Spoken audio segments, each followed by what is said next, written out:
반갑습니다, 여러분. 네.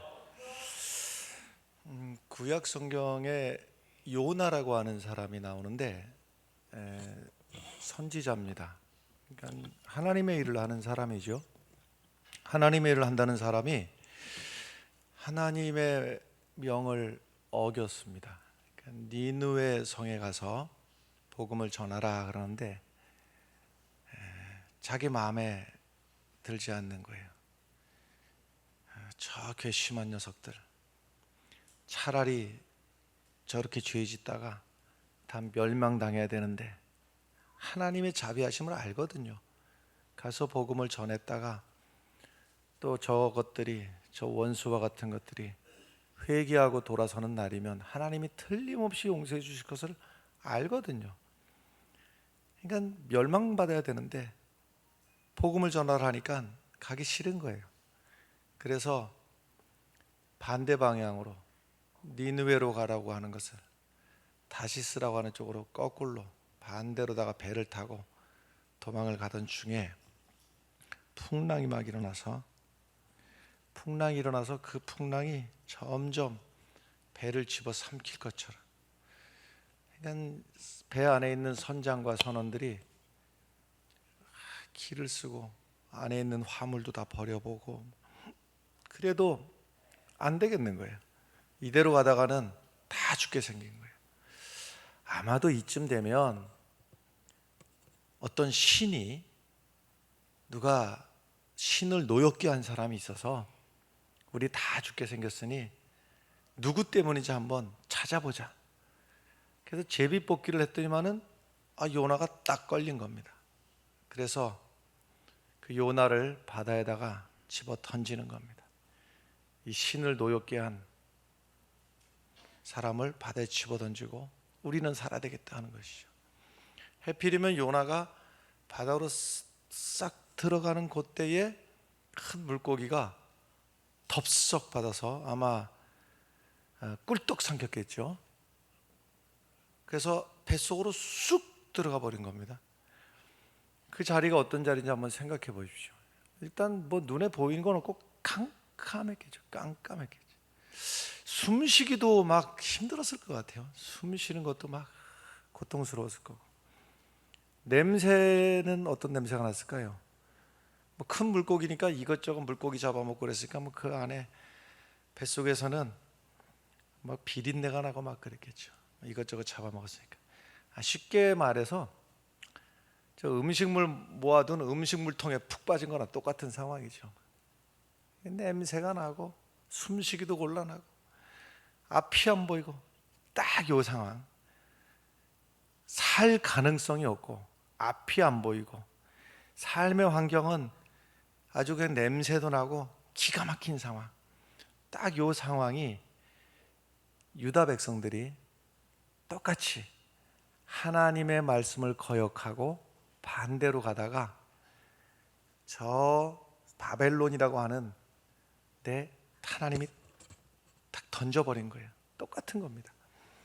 바벨론에 포로가 돼서 3번 침략을 당해서 3번에 걸쳐 가지고 이제 끌려가게 되는데, 첫 번째가 605년 기원전 여호야김 시대에 처음에 바벨론에 이제 1차 침공을 당해 가지고 이때에 왕족 다니엘 뭐 이런 사람들이 이제 끌려가죠. 끌려가고서는 그때 이제 여호야김도 한 조금 뒤에, 얼마 뒤에 또 끌려갑니다. 왕도 끌려가게 되고, 그 다음에 세워진 왕이 여호야긴인데, 여호야긴은 참 뭐 여러 가지로 불쌍합니다. 그러니까 왕 노릇을 했던 취임식부터 포로로 끌려갈 때까지가 석 달 열흘 걸렸는데 그 왕 노릇을 석 달 열흘 한 거예요. 석 달 열흘 100일이죠. 100일. 100일 왕 노릇하고 다시 2차로다가 바벨론이 쳐들어와 가지고 597년 기원전 이 왕을 갖다가 산채로 쇠사슬로다가 꽁꽁 묶어 갖고 끌려가는 겁니다. 그리고 나서 586년에 이때가 이제 시드기야 왕 때인데 이 참 비참하죠. 이때는 시드기야 왕 때 시드기야가 보는 앞에서 그 아들, 왕의 아들을 아들들 다 죽여버리고, 그 아버지가 보는 앞에서 아들들을 다 죽여버린 거예요. 그리고 시드기야의 눈을 빼고, 얼마나 비참합니까? 그리고 쇠사슬에 묶여서 끌려가면서 이제 유다는 완전히, 유다라고 하는 나라가 완전히 망하게 되는 겁니다. 그냥 망한 게 아니라 왕은 왕대로 그렇게 비참하게 끌려가고, 그 다음에 성벽이라고 하는 게 다 무너뜨리고, 다 성벽이 있어야지 외적이 쳐들어올 때 안심하는데 성벽마저도 다 무너뜨리고, 하나님의 성전도 다 무너뜨리고, 또 쓸만한 집들, 뭐 집같이 하는 집들은 그냥 냅둬버렸어도 집 같은 집들 다 불질러 가지고, 한마디로 뭐 남는 게 없이 만들어 놓은, 남는 게 없이 비참한 상황에서 나라가 망하고, 사람들 일부분은 끌려가고 일부분은 남아있고, 끌려간 사람들은 그래도 좀 더 뭐라 그럴까요? 많이 배웠다든지 기술이 있다든지 아니면은 뭐 왕족 출신이든지 이런 사람들 다 끌려갔습니다.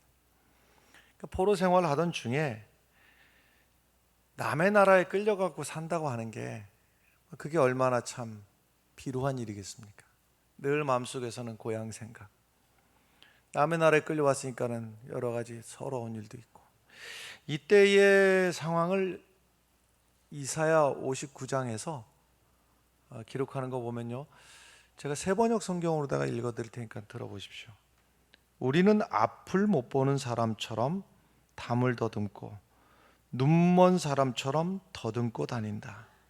대낮에도 우리가 밤길을 걸을 때처럼 넘어지니 몸이 건강하다고 하나 죽은 사람과 다를 바가 없다. 우리 모두가 곰처럼 부르짖고 비둘기처럼 슬피 울며 공평을 바라지만 공평이 없고 구원을 바라지만 그 구원이 우리에게서 멀다 하는 거예요.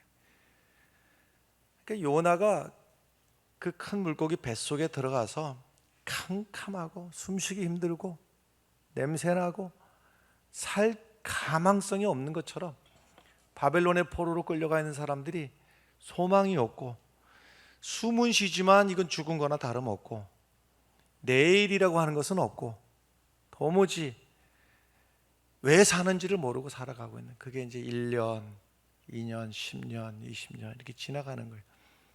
사람이 이렇게 지나가다 보면 또 그러려니 하고 또 사는데, 요나가 고래 뱃속에 3일을 있다가 고래인지 뭐 큰 물고기가 하여튼 어찌어찌 해갖고서는 이 물가 쪽으로 다 와가지고서는 토해 버렸는데, 그 엉겹길에 요나가 그 큰 물고기 뱃속에서 쑥 나왔어요. 쑥 나와도 바다 가운데서 그랬으면은 뭐 그것도 큰일 날 뻔했는데, 딱 이제 물가에서 땅 쪽으로 탁 뱉었는데 어떻게 쑥 나왔어요. 한번 요나 입장에서 한번 생각해 보십시오. 이야, 이게 웬일이냐. 죽는 줄 알았는데, 죽을 뻔했는데 간신히 살았네. 똑같은 상황이 어느 날 갑자기 바벨론의 포로로 가서 뭐 여기서 헤어난다고 하는 것은 가능성이 없는데, 하나님이 페르시아 제국을 강성하게 하시더니 그 페르시아 제국의 고레스라고 하는 왕이 이 바벨론을 탁 점령을 하더니만은 정책을 발표를 하는데, 바벨론 제국에 끌려왔던 각자 고향을 떠나서 여기 끌려왔던 사람들 다 집으로 돌아가도 좋다라고 하는 고레스 칙령을 탁 발표해요. 이런 일이 있으리라고는 유대 민족들은 생각도 못한 겁니다. 하나님이 역사의 큰 손길을 하나님께서 주장하셔서 고레스를 통해서 집으로 돌아가라 이랬을 때, 이 소식을 듣고 얼마나 기쁘겠습니까? 얼마나 기쁜, 뭐 이것이 기가 막힌 것이죠. 그래서 오늘 말씀 1절에도 보면 여호와께서 시온의 포로를 돌려보내실 때 우리는 꿈꾸는 것 같았다. 얼마나 좋은지 꿈꾸는 것 같다. 그 다음에 2절에도 보면 우리 입에는 웃음이 가득하고 우리 혀에는 찬양이 찼었다. 입에서 웃음이 가득하다. 그냥 가만히 있어도 웃음이 나는 거예요. 얼마나 좋은지. 꿈꾸는 것 같고 웃음이 나오고, 3절에 보면 여호와께서 우리를 위하여 그 큰 일을 행하셨으니 우리는 기쁘다. 기쁘다. 아주 좋은 거예요. 꿈꾸는 것 같고 웃음이 나오고 좋고. 그래서 이제 기대도 있는 거죠. 기대라고 하는 게 있는 거예요. 그래서 이제 4절에 기대를 보면 여호와여 우리의 포로를 남방 시내들 같이 돌려보내소서 이랬어요. 이게 이제 포로에서 돌아오는 게 1차, 2차, 3차 이제 이렇게 이제 돌아오게 되는데, 그 남아있는 포로들도 하나님이 은혜를 베푸셔가지고 그냥 한 방에 다 포로에서 노임받아서 다시 그 시온, 예루살렘 시온 땅을 복되게 우리가 다시 모여서 예루살렘 성을 이루고 살게 해주십시오, 이런 겁니다.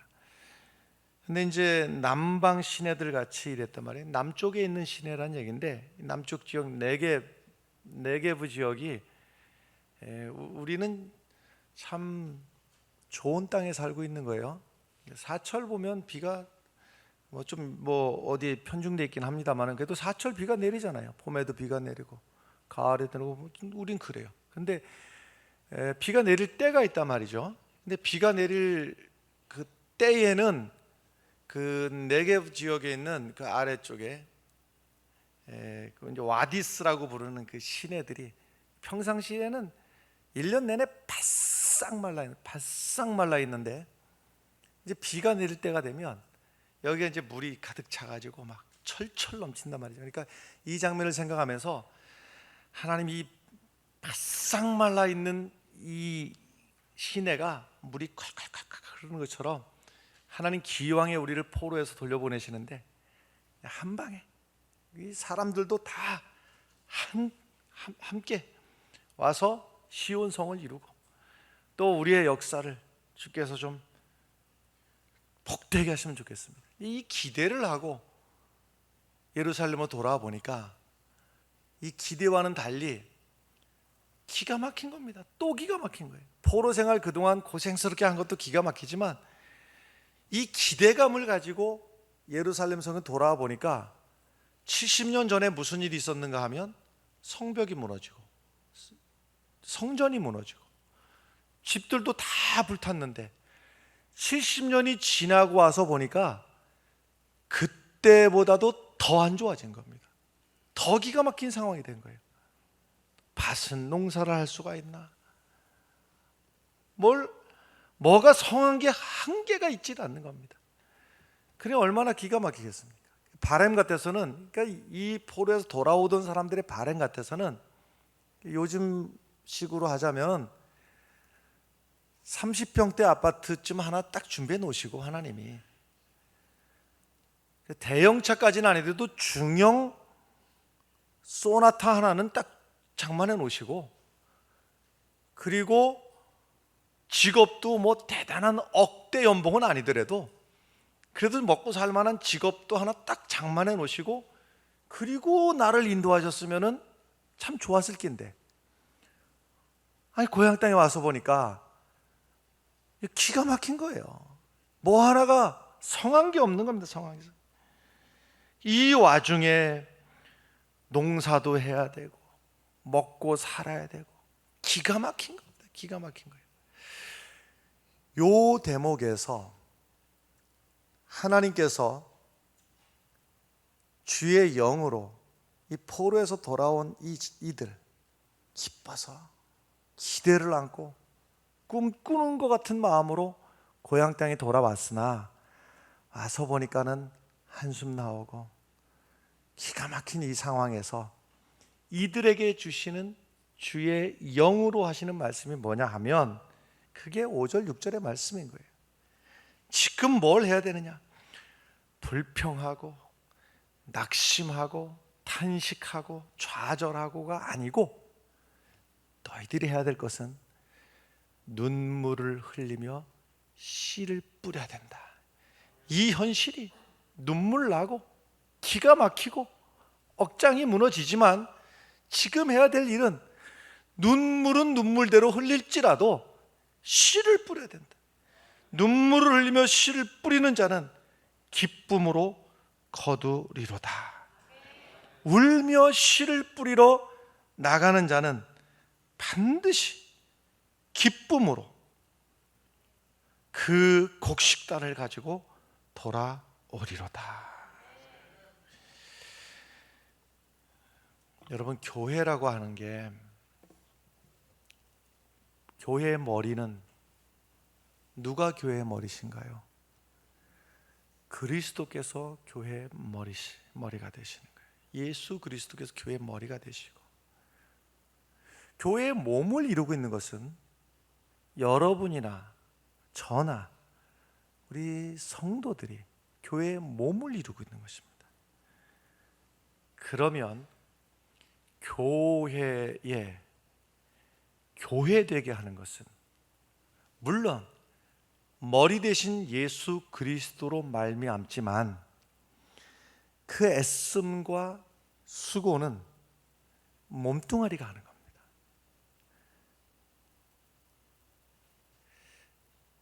어찌하다 보면 사람의 연약한 부분이 생기기 마련입니다. 연약한 부분이 생기기 마련이에요. 모두가 다 건강하면 참 좋겠으나 그렇지 못할 때도 있기 마련입니다. 말하자면 왼손이 불편한 경우가 생길 수도 있고, 오른 다리가 불편한 일이 생길 수도 있고 이렇습니다. 그럴 때 어딘가 불편한 일이 생겼을 때에, 제 역할을 못할 때에 눈이, 손이, 발이 서로를 보면서 너는 어찌 제 역할을 못하느냐 비난하고 비아냥거리고 원망하고 그렇게 하겠는가? 어떻게 해서라도 눈도 더 많은 수고를 해야 되고, 그 연약한 부분을 위해서 어떨 때는 손이 더 많은 수고를 해야 되고, 발이 더 많은 수고를 하면서도 그 연약한 부분을 도와주고 거들어주고 참아주고, 이것이 교회입니다. 그것을 보면서 비아냥거리고 조롱하고 탓하는 것은 남이 하는 짓입니다. 교회와 상관이 없는 구경꾼이 남은 그렇게 말하는 거예요. 어디도 성취 못하네, 뭣도 못하네. 그러나 주의 몸을 이루고 있는 성도들은 서로가 서로를 비난하는 것이 아니고 안타까워하고 더 많은 수고를 해야 되고, 눈물을 흘리면서라도 수고의 씨를 뿌려야 되는 겁니다. 책에 있는 내용인데요, 당신은 교회를 위해 울어본 일이 있는가? 성도는 교회가 성도의 눈물로 세워지고 성장한다는 진리를 외면하지 말아야 한다. 성도에게는 교회를 가슴으로 품어야 할 분량이 있다. 눈물로 교회를 섬기시는 성도는 부흥을 누릴 자격이 있으니 우는 자를 위로하시는 하나님의 은혜가 그에게 넘치도록 나타난다. 주님의 몸된 교회는 믿음의 일꾼들의 눈물로 세워졌고, 현재도 미래도 성도의 눈물은 교회를 세우는 강력한 힘이 된다.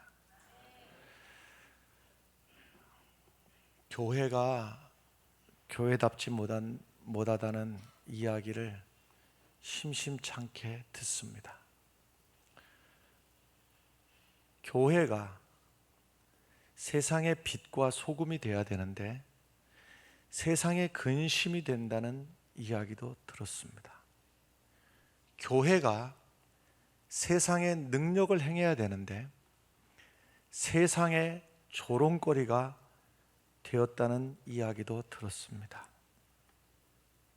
그런데 여러분, 교회를 교회되게 하기 위해서 울어보신 적이 있으십니까? 교회가 교회 되게 하기 위해서 울어보신 적 있으십니까, 여러분? 교회가 뭐 저래. 요즘 교회는 다 틀려먹었어. 이 이야기는 남들이 하면 되는 이야기고 구경꾼들이 하면 되는 이야기입니다. 적어도 교회를 이루고 있는 성도는 그때에 가슴을 치면서 통곡하고 있어야 되는 겁니다. 눈물을 흘리며 씨를 뿌리는 자는 기쁨으로 거두리로다 그랬습니다. 내게 주시는 말씀으로 받아야 됩니다. 우리 각자가 울며 씨를 뿌리러 나가는 자는 반드시 기쁨으로 그 곡식단을 가지고 돌아오리로다. 꼭 우리 교회만 주시는 말씀은 아니고 이 시대의 모든 교회에 주시는 말씀입니다. 말하자면 우리 교회는 이것도 못해. 우리 교회는 이것도 부족해. 우리 교회는 이것도 문제야. 이런 이야기는 구경꾼들이 하는 이야기입니다. 이 시대에 교회를 바라보면서 주님께서 원하시는 교회의 모습일까? 애통하는 마음으로 눈물을 흘리는 성도가 주님의 몸을 이루고 있는 성도인 것입니다. 하나님께서 일하시는 방법은 노아의 방주를 통해서 구원하시려는 것이 하나님의 계획이지만 그 방주는 노아의 손을 통해서 그의 땀과 수고와 헌신을 통해서 노아의 방주는 만들어지는 것입니다. 하나님께서 다윗을 선택하셨지만 골리앗이라고 하는 상대하지 못할 그 거인을 향해서 물맷돌을 믿음으로 던지는 것은 다윗의 결단이 있어야 되는 겁니다. 하나님이 바울이라고 하는 위대한 사역자를 통해서 하나님의 복음이 널리 전해지게 하셨지만 그 방법은 바울의 발걸음이 닿는 곳마다였습니다. 여러분, 하나님께서 우리 한 사람 한 사람을 통해서 구경꾼으로서가 아니라 하나님 앞에 헌신된 눈물의 씨앗을 심는 한 사람 한 사람을 통해서 하나님은 일을 이루어 가시고 하나님의 뜻을 이 땅에 드러내시는 것입니다. 여러분, 하나님 앞에 부름받은 우리는 구경꾼이 아니고 하나님 앞에 부르심받은 땀 흘려 일해야 되는 이 기가 막힌 상황에서도 눈물을 흘리며 씨를 뿌리는 성도들이 되어야 될 줄로 믿습니다. 눈물의 씨앗을 뿌리며 기도할 때에 어디부터 시작인가 하면 내 가슴을 치면서 나부터 하나님 앞에 회개하며 눈물의 씨앗을 뿌리는 겁니다. 다니엘 같은 기도가, 그런 위대한 분들도 시작이 어디부터인가 하면 내 가슴을 치면서 나부터 회개하는 거예요. 다니엘의 기도 9장 3절, 내가 금식하며 베옷을 입고, 다니엘이 금식하며 베옷을 입고 죄를 뒤집어 쓰고 회개하는 심정으로 주 하나님께 기도하며 간구하기를 결심하고, 우리는 이미 범죄하여 패역하며 행악하며 반역하여 주의 법도와 규례를 떠났습니다. 이 가슴을 치며 통회하며 눈물을 흘리며 기도의 씨앗을 뿌릴 때에 하나님께서 때가 되어서 하나님의 구원의 은총을 베풀어 주시는 것입니다. 하나님은 사랑이시다. 하나님은 당신을 사랑하십니다. 전도지마다 또 교회 빈 벽만 있으면은 그렇게 써붙이기를 좋아하는지 하나님은 사랑이시다. 하나님은 당신을 사랑하십니다. 그런데 말입니다, 여러분. 이게 전도지에 써 있다고 그걸 받아보는 사람이 하나님이 사랑인 게 느껴지겠느냐 말입니다. 벽에다가 빈틈만 있으면 하나님은 당신을 사랑하십니다를 써놓는다 한들 그 말씀이 하나님을 모르는 사람들에게 전해지겠느냐 말이에요. 누군가의 헌신된 삶을 통해서 언제 결실을 거둘지도 알 수 없는 눈물의 씨앗을 하루 이틀 뿌려갈 때 누군가의 헌신된 삶을 통해서 하나님이 사랑이신 것, 하나님이 당신을 사랑한다는 것이 전달되는 것이지 구호로, 표호로 되겠느냐 말입니다. 무슬림들이, 그러니까 이슬람교를 믿는 사람들이 기독교로 개종하는 일은 참 어렵습니다. 쉽지 않은 일이에요. 그러나 있습니다. 물론 기독교인 중에서도 무슬림이 되는 사람도 있기도 하고 종교 간에 변동이 있기도 하고 그런데 그 중에서 참 어려운 일이 이슬람교를 믿는 사람들이 기독교로 개종하는 일은 참 어려워요. 왜냐하면 이건 종교의 문제이기도 하지만은 삶 자체를 포기해야 되기 때문에 그렇습니다. 그러니까 그들의 삶의 자리에서 종교를 바꾸는 순간에 직업도 뺏기고 사회로부터 매장당하고 또 여러 가지 폭력과 이런 것까지 이제 따르는 경우가 많기 때문에 그렇습니다. 그럼에도 불구하고요, 그 교회학자 데이비드 게리슨이라고 하는 분의 이 보고서를 보면 19세기 100년 동안에 19세기 100년 동안에 개인적으로다가 이렇게 무슬림이었다가 기독교인으로다가 이렇게 바꾼 경우들이 있겠으나 그러니까 이렇게 집단으로 말하자면 50명 단위, 100명 단위, 마을 단위 이런 식으로다가 집단으로다가 기독교인들이 된 경우가 19세기 100년 동안에 몇 번 있었는가 하면 2번 있었다고 그래요. 그것도 의미가 있는 일이겠으나 100년 동안에 그쯤이면 거의 없었다 이렇게 보는, 거의 없었다. 그런데 20세기 100년간 그게 이제 몇 번 있었는가 하면 11번 있었대요. 집단으로 마을 단위로 또는 어떤 단체 이런 같은 큰 집단으로다가 이렇게 움직인 경우가. 그런데 21세기 들어와가지고 21세기 들어와서 지금 얼마 됐습니까?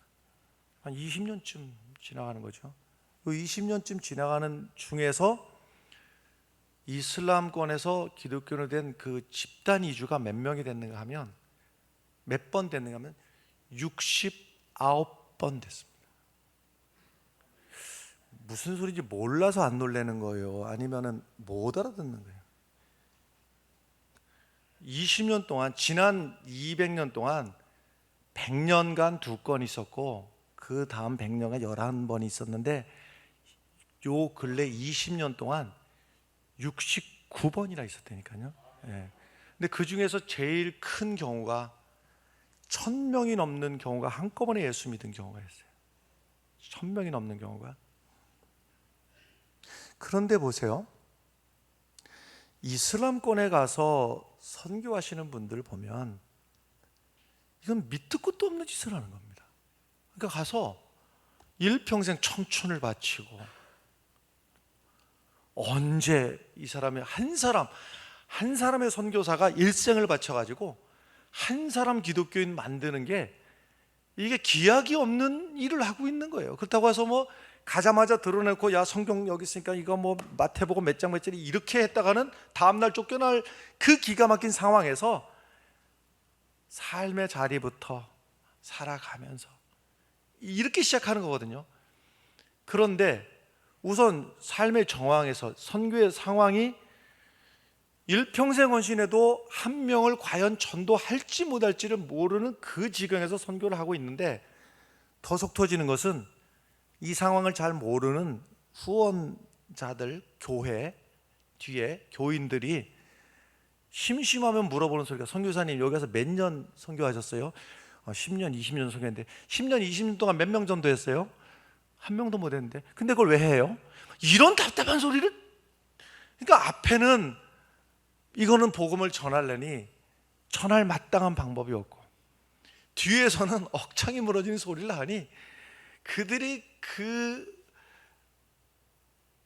선교사들의 그 선교가 그야말로 방법이라고는요, 오늘 이 속을, 이 마음을 하나님은 아시겠지 하고 또 눈물 흘리고 또 하나의 씨앗을 뿌리고 또 눈물 흘리고 또 하나의 씨앗을 뿌린 게 이제 결실을 보게 된다는 거예요.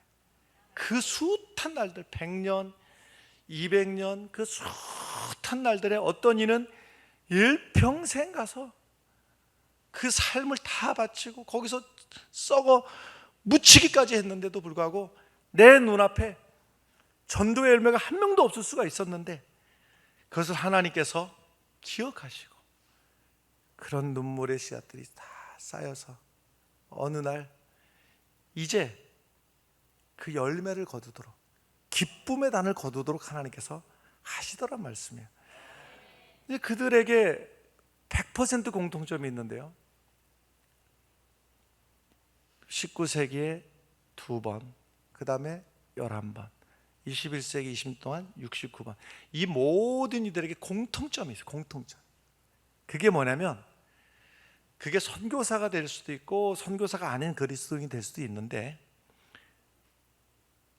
그리스도인들의 헌신된 삶을 보고 그들이 예수를 받아들이기로 결정했다는 거예요.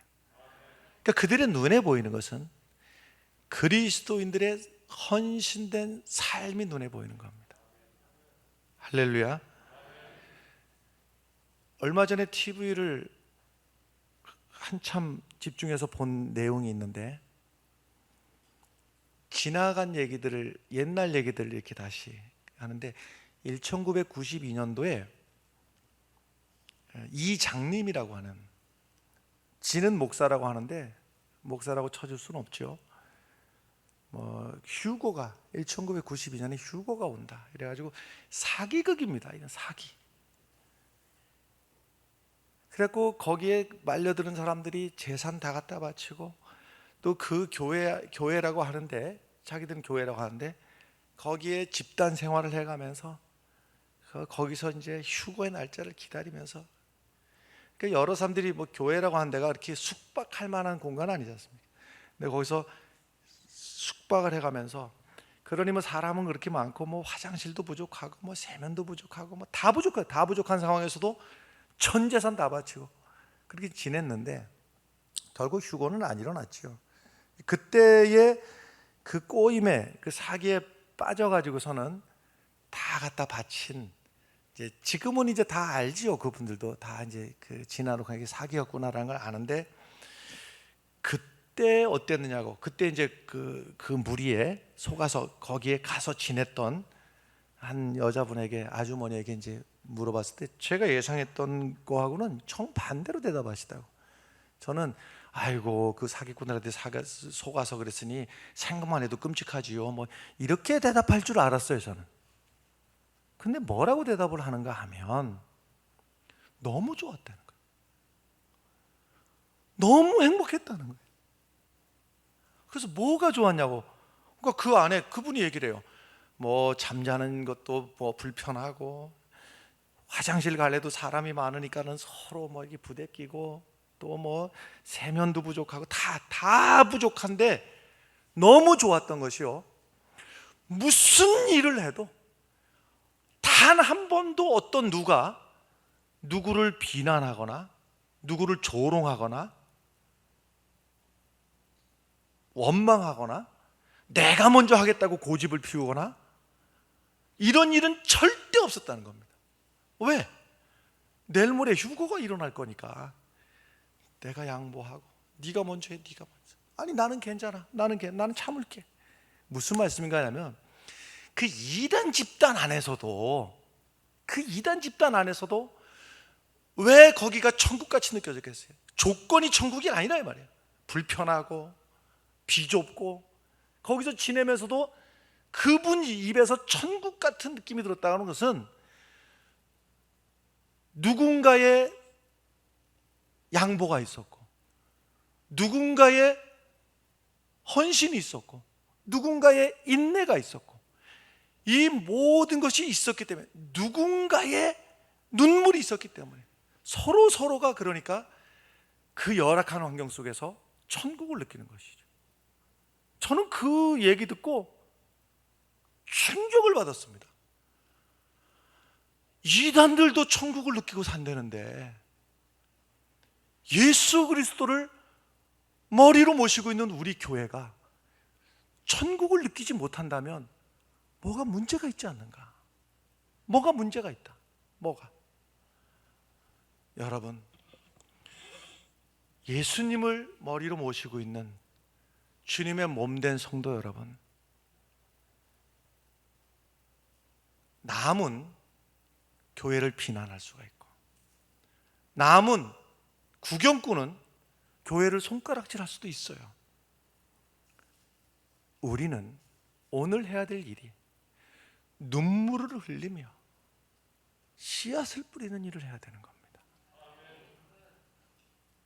우리 믿음의 우리 선배들, 지금도 계시는 어른들, 제 말씀 듣다 보면 다 얘기는 못해도 언뜻 생각나는 게 있어요.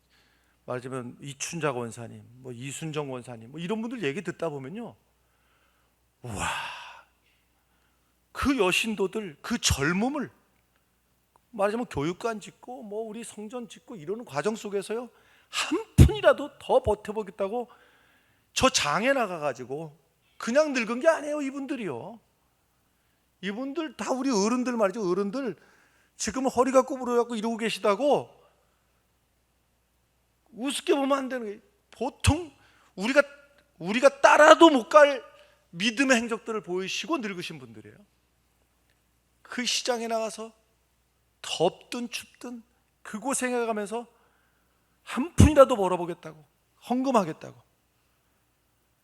그 헌금도 소중하겠으나 그 믿음의 선배들의 땀과 피가 떨어져서 오늘의 이 교회를 지켜오고 세워온 겁니다. 여러분,